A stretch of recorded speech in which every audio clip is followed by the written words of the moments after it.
Buenos días, queridos hermanos. Dios les bendiga a todos. Estamos aquí todos reunidos porque estamos en estudio de la palabra del Señor y de la propuesta de este libro para analizar cómo fue ese despertar cristiano que tuvieron nuestros padres, los pioneros del movimiento adventista.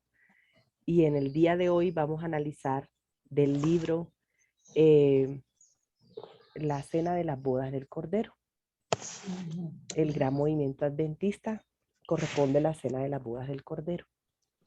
Y antes de comenzar, hermano Edinson, yo no sé si puedan los hermanos habilitar sus micrófonos para hacer un sondeo, A ver, de los aquí presentes, ¿qué piensan ustedes? ¿Con quién se iba a casar el Cordero? ¿Quién es la esposa del Cordero? A ver, hermana Ana, hermana Edna, Noemí, Elenita, Lorena. ¿Qué piensan ustedes? ¿Quién es la esposa del La Cordero? ¿Con quién iglesia. se iba a casar el Cordero? La Su iglesia. iglesia. Con su nueva iglesia. Sí. ¿Qué dice Con la la hermana iglesia. Claudia? La ¿Con nueva. quién? La Nueva Jerusalén, dice Claudia Locarno.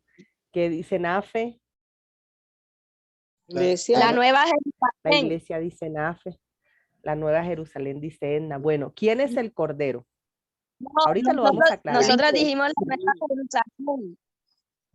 La El Nueva Señor Jerusalén. Jesús. El Señor Jesús es el Cordero, ¿verdad? Bueno, muy bien. ¿Y las bodas qué son? ¿Qué es la boda? Bueno, contestamos quién es la esposa. Algunos decían la Nueva Jerusalén, otros decían la iglesia.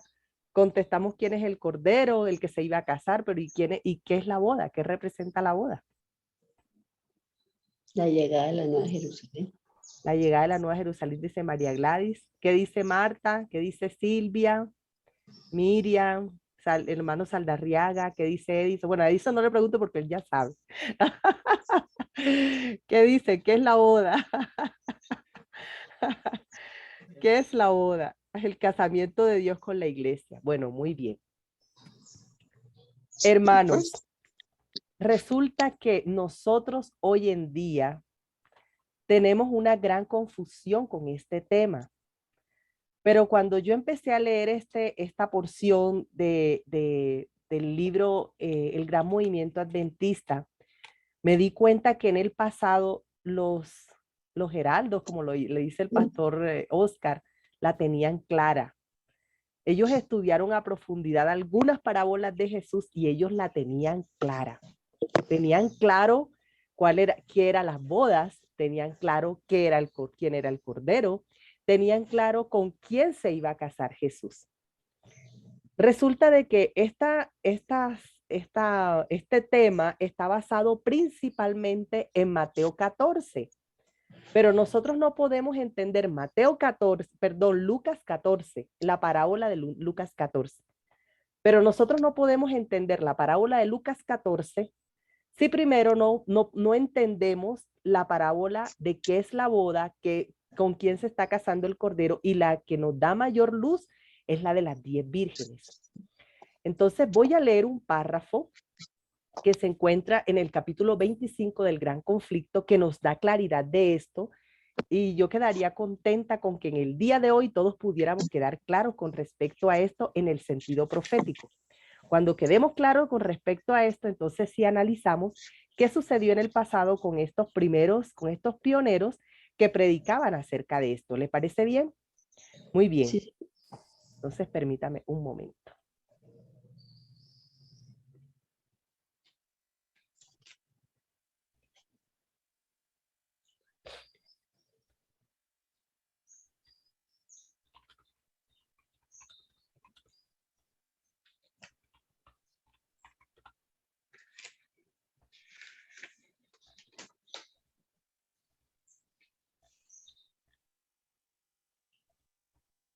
¿Puedo colocar pantalla? ¿Cierto que sí?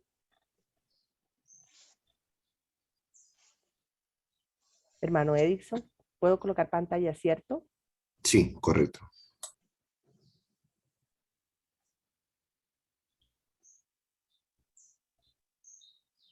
Bueno, entonces, hoy vamos a ver un pedacito de Apocalipsis 19, un pedacito de Lucas 14, pero antes tenemos que analizar otro pedacito de Apocalipsis, perdón, de Mateo 25, donde se nos muestran las 10 vírgenes. Entonces, vamos a pedirle al hermano Saldarriaga que nos pueda leer el capítulo 25 de Mateo, donde están las 10 vírgenes. Ya, correcto, ya lo encontré. Mateo 25, ¿no? Sí. Dice, entonces el reino de los cielos será semejante a 10 vírgenes que tomaron sus lámparas y salieron a recibir al novio. 5 eran prudentes y 5 insensatas. Las insensatas tomaron sus lámparas y no llevaron aceite entre con ellas. En cambio, las prudentes tomaron aceite en sus vasijas juntos con el de sus lámparas. Y como el novio tardaba, todas cabecearon y se durmieron. A medianoche oyeron el clamor, ahí viene el novio, salí a recibirlo. Entonces todas las vírgenes se levantaron y arreglaron sus lámparas. Y las insensatas dijeron a las prudentes, danos de vuestro aceite, porque nuestras lámparas se apagan. Pero los prudentes respondieron, para que no nos falte a nosotros y a vosotras, y más bien a los que los venden y comprar. Y mientras fueron a comprar, llegó el novio y las que estaban preparadas entraron en él a la boda. Se cayó la señal. Hermano Saldarriaga, se le cerró el micrófono.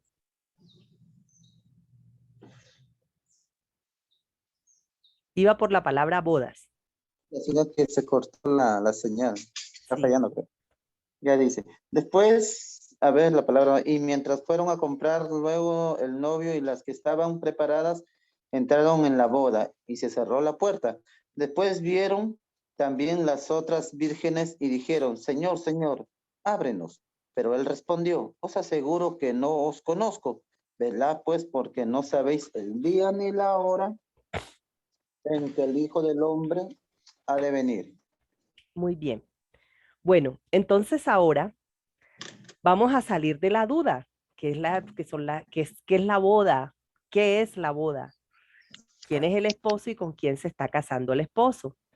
¿Por qué debemos tener conciencia de estos elementos? Porque estos elementos se repiten en otras parábolas y si no tenemos conciencia de eso, no vamos a poder entender muchas parábolas.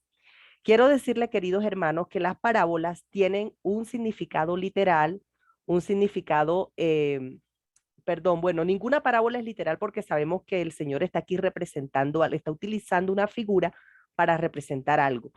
Pero cada parábola tiene de pronto una comprensión en el contexto en el que está, en el contexto histórico en que está dada la palabra, en que está dada la parábola. Desde ese punto de vista es literal. Tiene también un significado espiritual universal para cada uno de nosotros, pero tiene un cumplimiento profético perfecto. Entonces, en un sentido espiritual, ojo, en un sentido espiritual, digamos que con quien se va a casar el Señor es con la iglesia, en un sentido espiritual, lo entendemos así. Pero hoy no vamos a ver ese sentido espiritual, vamos a ver el sentido profético de con quién se está casando Jesús. Entonces, voy a presentarles esta porción del espíritu de profecía que nos da claridad con respecto a eso. Permítame un momento.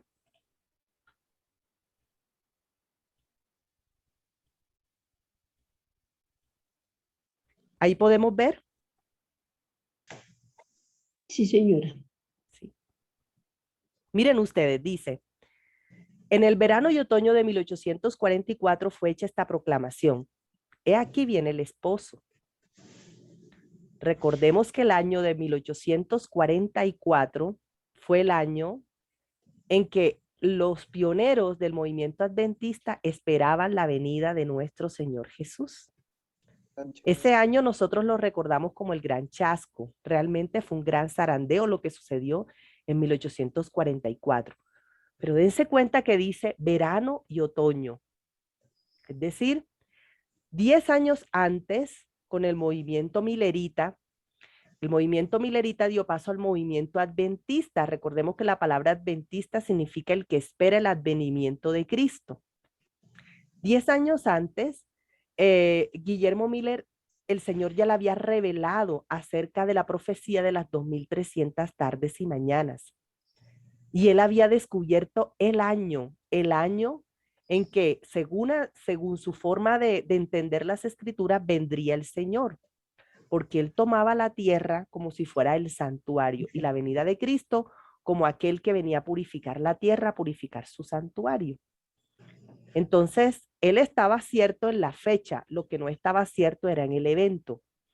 En todo caso, aquí empezaron a predicar acerca que viene el novio, viene Jesús. Y fíjense, dice, he aquí viene el esposo, o sea, el novio. Se conocieron entonces las dos clases de personas representadas por las vírgenes prudentes y fatuas. La una que esperaba con regocijo la aparición del Señor y se había estado preparando diligentemente para ir a ese encuentro. La otra que, presa del temor y obrando por impulso, se había dado por satisfecha con una teoría de la verdad, pero estaba destituida de la gracia de Dios. En la parábola, cuando vino el esposo, las que estaban preparadas entraron con él a la boda. La venida del esposo, representada aquí, se verifica antes de la boda. La boda representa el acto de ser investido Cristo con la dignidad de rey. La ciudad santa, la Nueva Jerusalén, que es la capital del reino y lo representa, se llama la novia, la esposa del Cordero. El ángel dijo a San Juan, ven acá, te mostraré a la novia, la esposa del Cordero. Me llevó en el espíritu, agrega el profeta, y me mostró la santa ciudad de Jerusalén descendiendo del cielo de Dios. Eso está en Apocalipsis 21, 9 y 10. Salta pues a la vista que la esposa representa la santa ciudad. Entonces, cuando ustedes le digan, ¿quién es la esposa del Cordero? La Nueva Jerusalén. Y las vírgenes que van al encuentro del esposo representan a la iglesia. A la iglesia. En el Apocalipsis, el pueblo de Dios lo constituyen los invitados a la cena de las bodas. Si son los invitados, no pueden representar también a la esposa. ¡Oh, qué interesante! Si nosotros somos los invitados, si la iglesia, si cada uno de nosotros somos los invitados, no podemos ser la esposa. Si la iglesia en esta parábola son las vírgenes, la iglesia no puede ser la esposa. ¿Sí? Cristo, según el profeta Daniel, recibirá del anciano de días en el cielo el dominio, la gloria y el reino. Está hablando de Apocalipsis 7:14. Recibirá la nueva Jerusalén, la capital de su reino, preparada como una novia engalanada para su esposo. Después de recibir el reino, vendrá en su gloria como Rey de Reyes y Señor de Señores para redimir a los suyos que se sentarán con Abraham, Isaac y Jacob en su reino, para participar de la cena de las bodas del Cordero. Fíjense, dice, la proclamación aquí viene el esposo en el verano de 1844 indujo a miles de personas a esperar el advenimiento inmediato del Señor. En el tiempo señalado vino el esposo, no a la tierra como el pueblo lo esperaba, sino hasta donde estaba el anciano de días en el cielo, a las bodas, es decir, a recibir su reino. Las que estaban preparadas entraron con él a las bodas y fue cerrada la puerta. Esto es importante que lo tengamos en cuenta. No iban a asistir en persona a las bodas, ya que éstas se verifican en el cielo, mientras que ellas están en la tierra. ¿Pudimos comprender eso? Voy a repetir. No iban a asistir en persona a las bodas, ya que éstas se verifican en el cielo, mientras que ellas están en la tierra. Wow. Los discípulos de Cristo han de esperar a su Señor cuando haya de volver de las bodas, pero deben comprender su obra y seguirle por fe mientras está en la presencia de Dios. En este sentido, es el que se dice que ellos van con él a las bodas. Según la parábola, fueron las que tenían aceite en sus vasos con sus lámparas quienes entraron a la boda. Los que junto con el conocimiento de la verdad de las Escrituras tenían el Espíritu y la gracia de Dios y que en la noche de su amarga prueba habían esperado con paciencia escudriñando las Escrituras en busca de más luz. Fueron los que reconocieron la verdad referente al santuario en el cielo. Miren que en todo está el santuario. y el cambio de ministerio de Salvador, y por fe le siguieron en su obra en el santuario celestial, y todos los que por su testimonio y las escrituras aceptan las mismas verdades, siguiendo por fe a Cristo mientras se presentan ante Dios para efectuar la última obra de mediación y para recibir su reino a la conclusión de esta, todos estos están representados como si entraran a las bodas. Muy bien. Amén. Entonces voy a suspender un poco acá y ahora sí voy a preguntar. Y me gustaría que todos respondieran al unísono. ¿Quién es la esposa del Cordero? La Nueva Nueva Jerusalén. Muy La bien. Nueva Jerusalén. Sí. Hermanos, yo les confieso una experiencia que tuve. Resulta que hacen como 3 meses atrás, ¿cierto? El pastor, hacen 3 meses atrás, yo recibí un mensaje a mi correo electrónico que decía, hermana, necesito hablar con usted. Y yo, bueno, está bien, vamos a hablar. Yo pensé que esta persona me iba a preguntar algo acerca del santuario, pero nunca me imaginé que esta persona me iba a enseñar tanto como me enseñó. Fue el pastor Oscar que me llamó por teléfono y empezamos a hablar fue de este tema. Y yo estaba tan confundida como muchos de pronto han estado confundidos con respecto a este tema. Yo decía, bueno, la esposa es la iglesia, porque eso es lo que uno aprende, ¿sí? La esposa es la iglesia, que las bodas son cuando ya somos salvos, que entramos a las bodas cuando ya somos salvos y ya podemos cenar con el Señor en el cielo. Y entonces el pastor Oscar me dijo, hermana, no, así no es, y me empezó a mostrar. Y yo dije, gloria a Dios, porque cuando uno piensa que sabe algo, el Señor le muestra que uno no sabe y que uno necesita revisar. Y yo creo que más de a uno le ha sucedido en estos 50 días que nosotros decimos, wow, ¿en qué mundo estaba yo?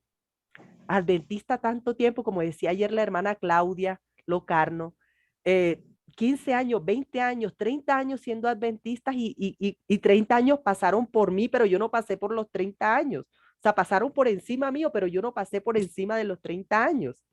¿Cómo es posible que esto estaba aquí y yo no me había podido dar cuenta que esto estaba aquí? Y entiende uno la necesidad de realmente estudiar como lo hicieron los pioneros.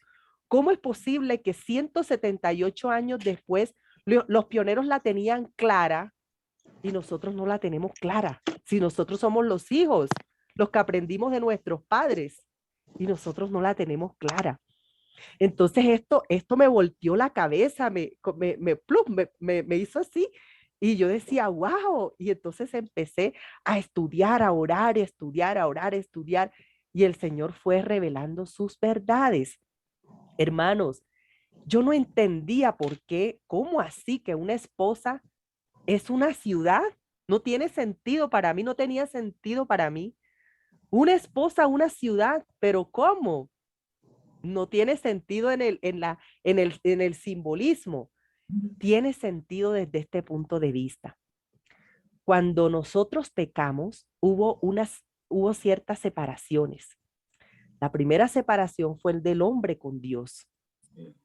La segunda separación fue del hombre con el ser humano. Acordémonos que cuando Dios le pregunta a Adán, bueno, ¿qué has hecho? ¿Qué le responde a Adán? Adán no le dice, Señor, yo pequé, perdóname, no. Adán hace lo que cada uno de nosotros hace cuando se nos confronta. No, yo no tuve la culpa, la tuvo otro. Eso fue lo que hizo Adán.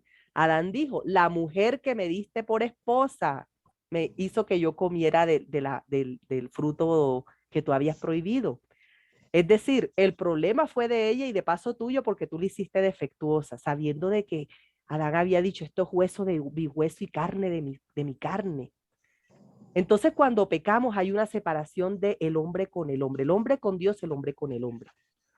Pero recordemos que cuando el hombre pecó, Dios sacó al Edén. Dios no le permitió al ser humano que siguiera en el Edén. Dios sacó el Edén. No podía permitirle ese privilegio ahora con pecado porque iba a dañar algo precioso, preciado que el Señor le dio. Cuando Jesús regresó a la tierra, dice 2 de Corintios, ejerció su ministerio de la reconciliación. Y Jesús reconcilió al hombre con Dios. Entonces restauró esa relación dañada la restauró con Dios.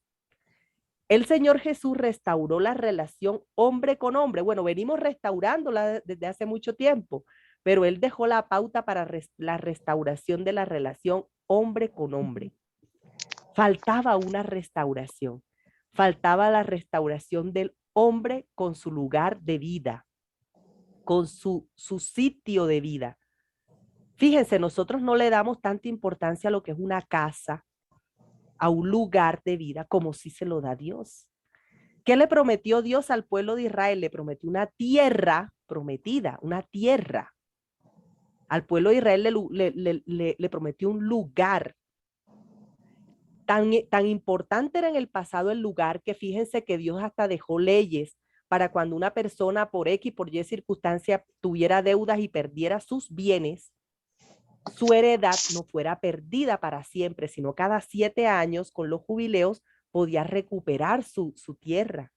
Y cada 50 años con el gran jubileo podía recuperar la heredad de su familia. Entonces, para Dios es importante la heredad, la tierra. Para Dios es importante en el cielo también la tierra. Sí, el Señor dijo, a Juan 14 dijo, me iré y voy a preparar lugar para ustedes. Y yo vendré y los recogeré a mí mismo. Extraño eso, ¿no? Recogerá a los que tengan su carácter representado. Y nos ha preparado un lugar. Miren la importancia del lugar para el Señor. Entonces, aquí en esta boda se nos está mostrando que la esposa es la Nueva Jerusalén, es digamos que el premio final. ¿De qué? De todo ese recorrido. Dígame, hermano Saldarriaga. Ya, según la parábola dice, viene la novia. En el proceso de novia es cuando nosotros estamos aún acá en la tierra, ¿no es cierto? Y pasamos a ser la esposa cuando ya hayamos pasado por un juicio y ya estemos determinados para el reino de los cielos y venga Jesús en la Nueva Jerusalén. Ahí pasamos de ser la novia a ser parte de la esposa, ¿no es cierto? Bueno, a nivel individual somos los invitados, porque esto se correlaciona con Apocalipsis 19. La esposa es la Nueva Jerusalén, ¿sí? Claro, porque entre novia y esposa hay un proceso. Sí, pero la novia es la Nueva Jerusalén y con ella es que se casa, con la Nueva Jerusalén. Claro, pero nosotros, por eso le digo, pues para ser parte de la esposa, ya hemos pasado por un proceso, no sé, eso de juicio, de todo eso, de adoración. Bueno, eso es lo que vamos, sí. Porque pasa algo antes de que él reciba el reino. Entonces, no es que nosotros nos convertimos de repente en esposa, no. Nosotros somos los invitados. Pero si viene la Nueva Jerusalén, ya no eres invitado, ya vienes a ser parte de la esposa. Bueno, vamos a explicar esto un poquito, ¿sí? Bueno, resulta lo siguiente. Resulta de que aquí no se nos está hablando de una fecha, se nos está diciendo 1844. De manera que fue en 1844 cuando ellos estaban esperando el esposo. ¿Quién las estaba esperando? Las 10 vírgenes. ¿Por qué 10? Yo me preguntaba, el Señor, ¿por qué no habló de 2 vírgenes? La prudente y la imprudente. ¿Por qué 10? Hermanos queridos, fueron 10. Porque recordemos que eran 10 las iglesias primitivas de aquel entonces. Si nosotros sacamos la cuenta, la presbiteriana, la metodista, la bautista, la anglicana, la metodista, bueno, total es que sacamos la cuenta y eran 10 iglesias, 10 congregaciones, las prioritarias, las principales de aquella época. Y de esas 10, hubo un grupo que salió de cada una de ellas, aceptando el mensaje de la proclamación viene el Señor Jesús, que empezó con Guillermo Miller y que los demás también aceptaron. Dentro de eso también estaba Logoró. Entonces fueron muchos que salieron de diferentes iglesias y formaron un grupo llamado Movimiento Adventista que estaba esperando la venida del Señor Jesús. Entonces, de esas 10, 5, es decir, de esos residuos que salieron de los demás, formaron las iglesias prudentes. Y las otras 5, que eran los que ya no aceptaron esa verdad, formaron las iglesias imprudentes. Cuando dice, aquí viene el esposo sí vino, pero como lo leímos en el capítulo 25 del conflicto de los siglos, no vino a la tierra. La venida del esposo no era a la tierra. La venida del esposo no era la venida de Jesús a la tierra. La venida del esposo, que realmente es la del novio, porque entendemos que esposo es cuando se casa, novio es cuando se va a casar. La versión del hermano Saldarriga es correcta. Ahí dice el novio, dijo, aquí viene el novio. La mayoría de las versiones de nosotras dice esposo, pero no, para no confundirnos deberíamos decir el novio, porque el novio es el que se va a casar. Lo que pasa es que esto nos confunde porque el matrimonio oriental es diferente a nuestro matrimonio occidental. El matrimonio occidental nos llamamos novio y solamente cuando estamos en el altar que el sacerdote o que el pastor dice aquí marido y mujer y los presenta al público, entonces ya ahí son esposos. En cambio, en el matrimonio oriental eso no es de esa manera. En el matrimonio oriental, las bodas, o sea, ya una persona está casada en el mismo momento en que ya coordina con padre y madre y ya listo, ya está el contrato, ahí ya está desposado. Ya, en ese momento se casó. Cuando se consuma el matrimonio, la consumación es después, cuando hay una boda, cuando hay una cena, cuando hay una fiesta, que ya se coge la pareja, y vamos para el cuarto, ahí se consuma, pero ya se ha casado antes. Es un poco diferente porque nuestra cultura es diferente a la cultura de los orientales. ¿Sí? Entonces, ¿qué pasó aquí? Pasó que venía el novio, digámosle novio para no confundirnos, vino el novio, claro que vino, porque el novio pasó del lugar santo del cielo, del lugar santo del santuario al lugar santísimo. Entonces sí vino el novio, sí hubo pasó de un lugar al otro lugar. Entonces, ¿qué pasó cuando Jesús pasó del lugar santo al lugar santísimo del cielo? Comenzó el juicio de los hombres. Daniel 7, del 9 al 14, si nosotros lo leemos bien, allí se muestra el inicio y el final del juicio, no se muestra el proceso del juicio. Se muestra solamente cuando el Hijo del Hombre es llevado al anciano de días. ¿Sí? Y luego se muestra cuando al final recibe el poder, el honor, dominio, gloria, ¿y qué más? Reino. Y reino. Dominio, gloria y reino. No muestra el proceso, no muestra ese juicio investigador. Eso lo muestra es Juan en Apocalipsis. En el capítulo 11 de Apocalipsis, del 15 al 19, ahí está. En el capítulo 19 de Apocalipsis, del 1 al 16, ahí está. ¿Sí? Eso lo muestran, son otros profetas, el zoom, como le dice el pastor Oscar, o sea, la ampliación. Pero ahí en el capítulo 7 de Daniel, si lo leemos, por ejemplo, Daniel 7 del 9 al 11, aparece el anciano de días que se sienta y los libros fueron abiertos, lugar santísimo del cielo. ¿Sí? Y luego viene Jesús, Daniel 7:13, se presenta ante el anciano de días, comienzo del juicio. No muestra el proceso. Luego se finaliza el juicio y Jesús recibe investidura de rey. Como recibe investidura de rey, un rey no está sin reina, necesita una reina para ejercer su reinado. Entonces es allí cuando se finaliza el juicio que se le da la esposa, que es la nueva Jerusalén. Después que recibe a su esposa, ¿qué hace Jesús? Bueno, ya se termina el juicio, vamos a buscar a los invitados a la boda. Entonces la boda se realiza en el cielo. En este momento las iglesias están en la tierra y las bodas están haciéndose en el cielo. Entonces esas bodas comienzan con el juicio, terminan cuando ya Jesús ya tiene a quienes va a invitar a su cena, cuando ya tenga listos los nombres.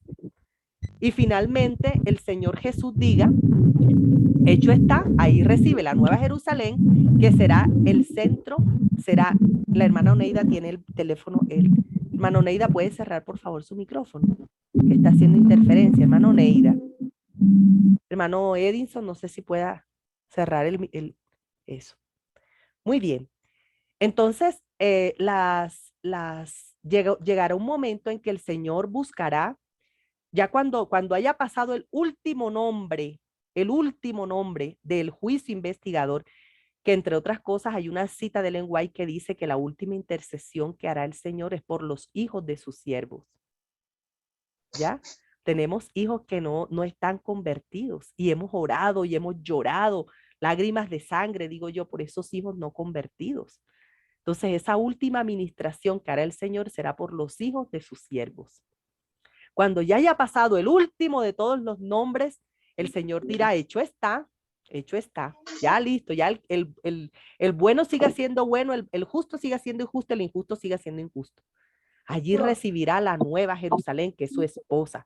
Acto seguido, Mano Saldarriaga, ¿puede usted colocar eso? Acto seguido, después que suceda eso, entonces el Señor vendrá a la tierra a buscar a los que van a participar de la cena de las bodas. Somos nosotros los invitados, los que habremos quedado o los que habremos resucitado si alguno de nosotros muere. Entonces, con ese grupo de escogidos, es decir, los resucitados, los que hayan quedado, ese grupo serán los invitados y el Señor los llevará al cielo.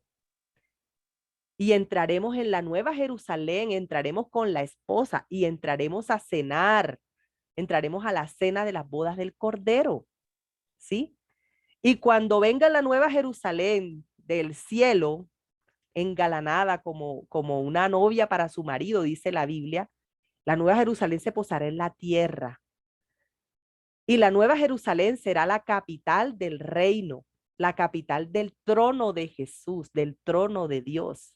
Quedará en la tierra, este planeta tan pequeñito en comparación de otros planetas donde hay vida. Aquí será la capital del trono de Dios. Será en la tierra, ya no será en Orión, será, bueno, en Orión estará el Padre, pero en la tierra estará el Hijo y su sede será la Nueva Jerusalén. Y fíjense ustedes, nosotros viviremos afuera de la Nueva Jerusalén. Recordemos la primera visión de Ellen White, que ella veía casas, que salieron los santos y ella veía casas. Pero de tiempo en tiempo, de sábado en sábado, de mes en mes, iremos a la Nueva Jerusalén a adorar al Señor en la Nueva Jerusalén. Entonces, ya con esta claridad, analicemos ahora sí lo siguiente. Resulta que vamos para Apocalipsis, vamos para Lucas 14. ¿Quién puede leerme Lucas 14? El que lo tenga, dígame, por favor. Lucas 14 del 15 al 24. ¿Qué dice?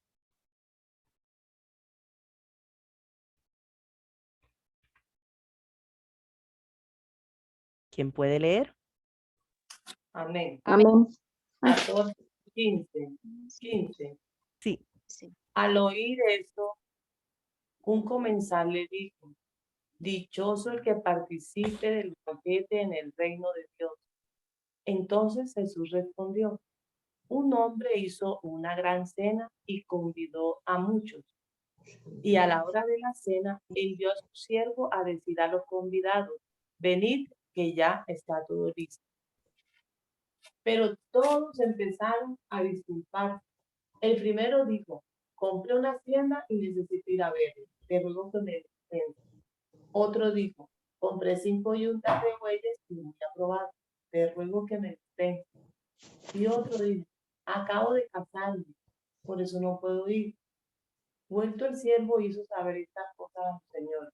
Entonces, enojado el padre de la familia dijo a su siervo, ve presto por las plazas y calles de la ciudad y trae acá a los pobres, mancos, lisiados y ciegos.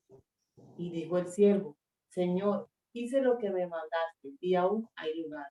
El Señor dijo al siervo, sal a los caminos y vallados y aprende a entrar hasta que se llene mi casa. Porque os digo que ninguno de esos hombres que fueron llamados primero gustará mi fe. Muy bien. Queridos hermanos, fíjense algo. aquí hubo 3 momentos, hubo 3 llamados. Mm. El primer llamado fue un llamado muy importante. Aquí está representado el pueblo de Israel, el pueblo de Israel. El pueblo de Israel era el principal invitado a esta cena, pero el pueblo de Israel dijo no. Los siervos fueron llamados a invitar a este pueblo de Israel, todos los profetas, los discípulos inclusive. Israel dijo no. Entonces el Señor dijo, bueno, no venga, que no venga. Así es que la invitación se le pasó a otras personas.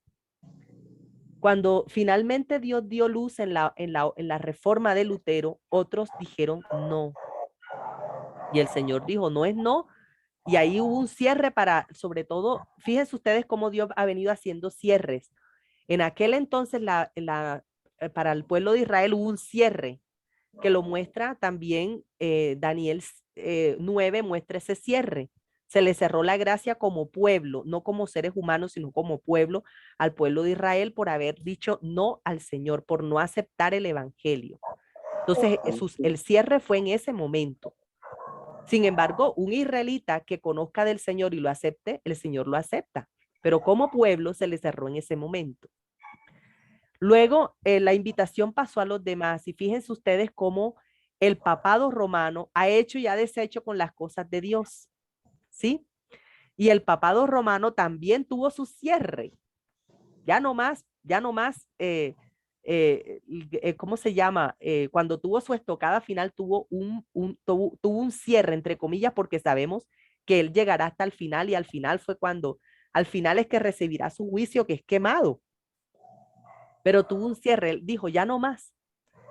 Entonces, allí salió la reforma de Lutero, la reforma de Calvino, la reforma de Zwinglio. Lutero es a la cabeza. Entonces, cuando salieron los reformistas, de alguna manera ya duraron 1260 años en que el Señor los dejó hacer muchas cosas y ya dijo el Señor, ya no más. Un cierre. Entonces, vinieron los reformistas, ¿verdad? Que una nueva oportunidad para las personas. Pero en 1844 fue la tercera invitación que Dios le hizo a sus iglesias. Y en 1844, la mayoría de iglesias dijo no al llamado de Dios. Y el Señor, ¿por qué? Porque fíjense, en estos días yo estaba preguntando, ¿ustedes creen? Contésteme quién dice que sí y quién dice que no. El sacrificio de Jesús fue completo y suficiente en la cruz para nuestra redención. No. No. ¿Qué dice Claudia? Muchas gracias, hermano Saldarriaga. Muchas gracias, hermana Olga. ¿Qué dice Claudia? ¿Qué dice la hermana Elizabeth? Alma, O sea, Teresa, Luz. llega, es No, continuo, está avanzando hasta que ya él termine la obra en el lugar santísimo, que diga consumado es. Entonces es no, ¿verdad? En cambio, lo que dicen los evangélicos pentecostales, testigos de Jehová y todos los demás dicen sí. El sacrificio de Jesús en la cruz fue suficiente y fue completo y suficiente para nuestra redención. Y muchos adventistas dicen sí, fue suficiente. Ojo, el sacrificio de Jesús en la cruz fue completo y suficiente para nuestro perdón de pecados. Fue una expiación completa y suficiente, pero no es completa y suficiente para nuestra redención. Esa fue una parte, una parte. La segunda parte es la que en este momento, como dice la hermana Claudia, está realizando el Señor en el santuario. La hermana Elena de White dice que el ministerio de Jesús en el santuario es tan importante como lo es su sacrificio en la cruz. Es decir, son dos ministerios, uno en el cielo y otro en la tierra, que van así, a la par. Importante la obra de Jesús en la cruz, importante lo que Jesús en este momento está haciendo en el santuario. Pero ¿cómo los demás lo iban a saber? ¿Cómo lo puede saber un evangélico, un pentecostal, un testigo de Jehová, un ministerial, un mormón? ¿Cómo lo va a saber si ellos no estudian santuario? No lo pueden saber.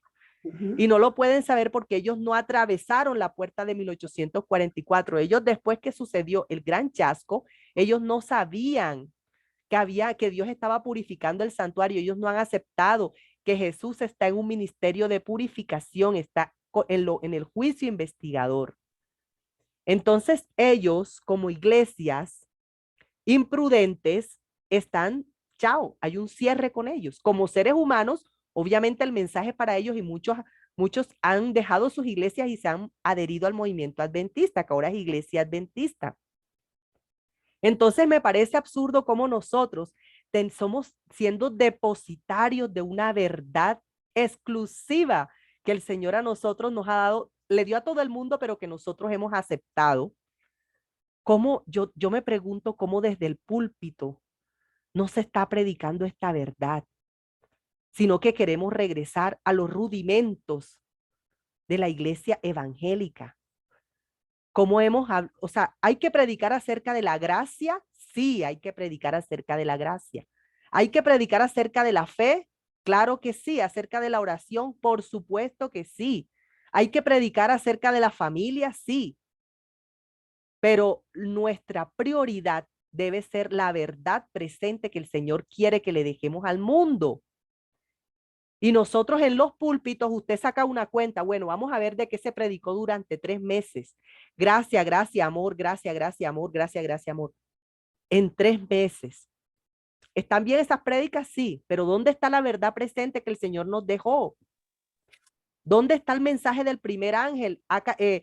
Temed a Dios y darle gloria porque la hora de su juicio ha llegado, que es el que está directamente relacionado con el tema de hoy. ¿Hace cuánto usted no escucha sobre el juicio? ¿Hace cuánto usted no escucha acerca de ha caído Babilonia y se ha hecho guarida de toda ave de rapiña? ¿Hace cuánto usted no escucha desde el púlpito una predicación que diga, salid de ella, pueblo mío, para que no recibáis la marca en su frente o en la mano? Nosotros estamos dormidos, no estamos predicando la verdad presente. Los Logorov, Miller predicaron la verdad de su tiempo. La verdad presente es, viene Jesús. Y nosotros también debemos predicar, viene Jesús, y debemos predicar, salgan de Babilonia, y debemos predicar, ya está el juicio. Y nosotros no estamos predicándolo. Regresamos a los rudimentos no rudimentos, o sea, un mensaje que hay que predicarlo, pero que no es nuestra verdad presente.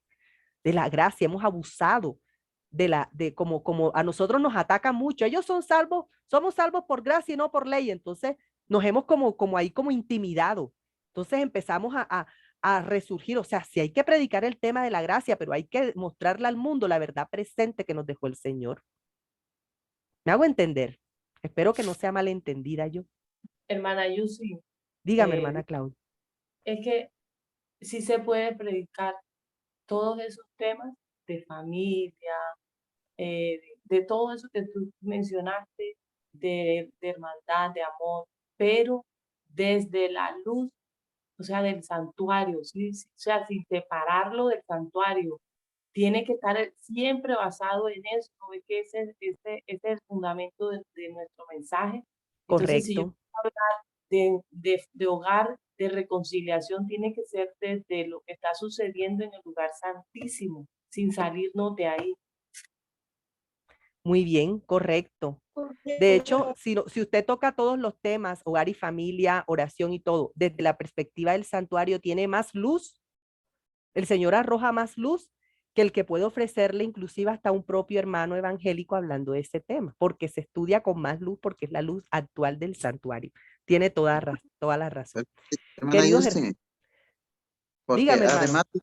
porque además en las iglesias hay una programación de predicación y a veces hay acontecimientos, eventos que siguen y el que es invitado a predicar tiene que predicar acerca del tema que está siguiendo la misión, ¿no? Y como dijo la hermana, hay que acomodarlo el mensaje en luz al santuario y se hace, ¿no?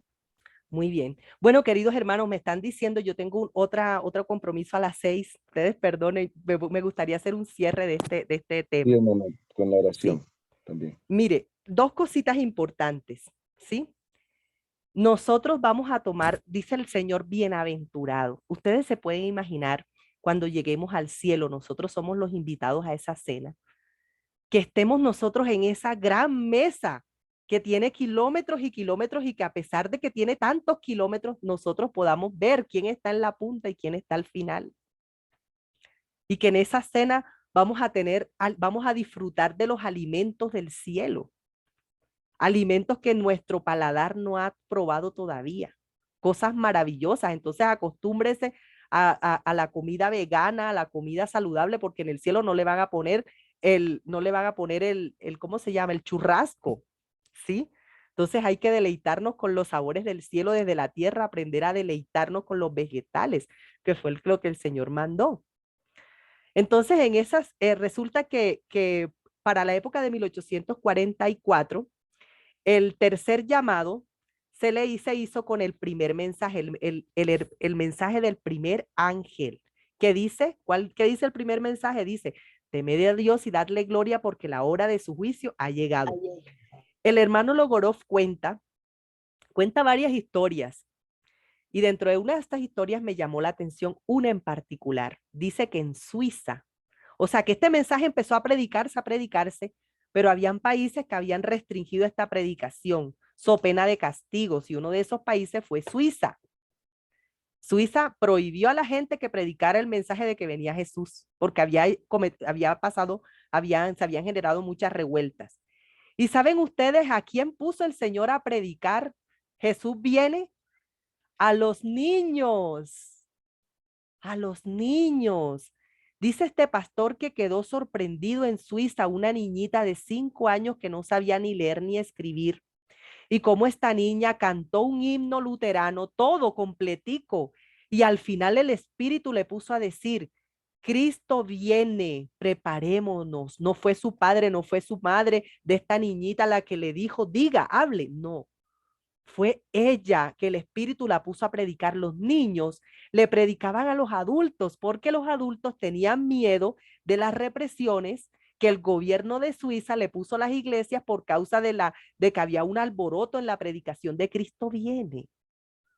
¡Wow! Los niños, hermanos, y se va a cumplir en esta época. Cuando empecemos a tener miedo de la ley dominical y de predicarle al mundo, Cristo viene. ¿Saben quién hablarán? Las piedras. No de en forma literal, no serán las piedras hablando, obviamente, no será en forma literal. Pero las piedras representan a esas personas de corazones duros que al final acepten el mensaje. Esas personas, esas que hasta ahora han sido piedras, porque ¿qué es una piedra? Algo duro, inclusive algo que te hace tropezar. Las piedras que están en otras iglesias, en las demás iglesias hay, en este momento son piedras, pero el Señor los va a ablandar, les quitará el corazón de piedra y les colocará un corazón de carne. Y serán muchos hermanos evangélicos, pentecostales, testigos de Jehová, musulmanes, mormones, budistas, quienes se conviertan al evangelio y serán ellos quienes adherirán al fuerte pregón y dirán, Cristo viene. Serán los últimos llamados en la última hora y dirán, Cristo viene. ¿Y qué pasará con nosotros? Aquí es lo más interesante. También habrá un cierre para muchos de nosotros. Elena de White dice que ni 1 de cada 20, lo cual indica un 5% de nosotros se está preparando. Ojo, hermano, que no te quiten la butaca, que no te la corra una piedra que en este momento el Señor está ablandando, que no te la quiten a ti. Que puedas tú decirle, Señor, hazme una vasija para recibir ese Espíritu Santo y poder participar del fuerte pregón. Que no seas tú uno de los que saldrán de la iglesia y tendrán un cierre como lo tuvieron en el pasado. Que no seas tú, querido Miguel, que no seas tú, Nafe, Olga, María, Ana, Noemí, Elenita, Miriam, Ana Laleman, Georgina, Mónica, Olga, Claudia, Adriana, Lorena, Luz, Teresa, Alma, Elizabeth, familia Cortés, Nafe, Edison, Pastor Jairo, hermano Jairo, Alba, Pastor Oscar, hermana Carolina, que no seamos nosotros los que seamos zarandeados y sacados porque no estamos predicando el mensaje de la verdad presente. Dile, Señor, dame voz, quítame el temor, dame voz para ser como los pioneros y poder predicar la verdad que el Señor me ha dado a predicar en este momento. Y en este momento es necesario que el mundo conozca que estamos en juicio, que el Señor en este momento está en juicio y dentro de poco va a recibir el reino y se va a casar con la nueva Jerusalén. Queridos hermanos, y con esto espero que hayamos tenido una reflexión, porque ¿cuál es la reflexión final? Que podamos tener esa fe y ese empuje que tenían los pioneros. Los pioneros vendieron casas. ¿A usted se le ha pasado por la cabeza vender su casa para comprar literatura y entregarla a los demás? Estamos a menos, bueno, yo soy una, y el pastor lo sabe, yo soy una de las que piensa que nosotros no debemos predicar un año. Esa no es nuestra función. El mensaje de los 3 ángeles no se debe eclipsar por un año, ni por un tiempo que vamos a predicar. Esa no es nuestra función. El Señor no nos ha llamado a eso. Pero hermano, yo siento en mi corazón que a Jesús le hace falta menos de 10 años. Eso es lo que yo siento, no sé qué siente usted. Que somos la última generación. Y estamos predicándole esto a los demás personas, a nuestros vecinos, a nuestros amigos, a nuestros familiares. Oiga, se pueden quedar. Cristo ya viene. Entonces, esta es la reflexión para el día de hoy. Seamos como los pioneros. Hola hermana, quería decir algo, un momentín. Yo soy María de Rumanía y como has hablado hablaste de nuestra comida, mira, os enseño nuestra comida, a ver si puedo. Claro que sí. No tengo por aquí, pero solamente así, mira, si se ve. Oh, qué bonito. Eso es un sembrado de trigo. Eso es trigo. La soja. Ah, La es soja. Mira cómo estoy por aquí La soya. haciendo nuestra comida en Gloria nuestra a huerta. Dios. Qué Y quería bueno. decir que, bueno, entro así poquito a poco, que no tengo tiempo, pero ahora me lo puse ahí y digo, bueno, voy a hacer esta cosa, que no sé si viene la lluvia. Quería decir que Dios os bendiga, estoy orando y puedes orar y para mi pueblo por aquí, que yo estoy compartiendo libros y tengo por aquí gente que estoy hablando con ellos y ya, que pongamos en oración.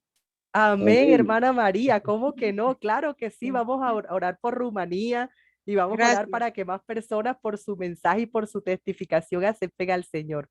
Por supuesto que sí. Me da mucha alegría escuchar eso. Mucha Ya, y alegría. pido perdón porque entré así y digo, bueno, como hablaste de comida, digo, mira nuestra carne, la tenemos aquí. Qué bien, gloria a Dios. Y es un ejemplo para todos nosotros, Y porque llegó.